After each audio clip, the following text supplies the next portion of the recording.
So over here, you can see that I have symbols right here. So you can see that I got this symbol and I have brought it in right here.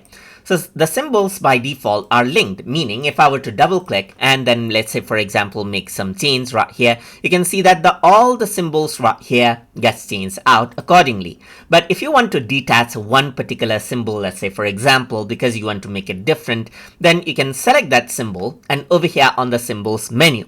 If you don't see the symbols menu right here, you can go to Windows, then go to Vector and enable symbols and this will appear.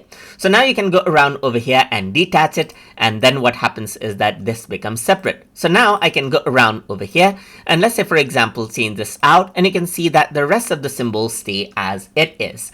I can also go around over here and right now you can see that sync is turned on, meaning if I were to actually go around over here and make changes right here just like this, you can see all of the symbols actually go ahead and follow that. Let me just go ahead and remove the sync, and now if I were to go around over here, you can see that now the symbol is not synced out. If I were to click on sync again, and now if I were to go around and make change right here, you can see that the rest gets changed out now.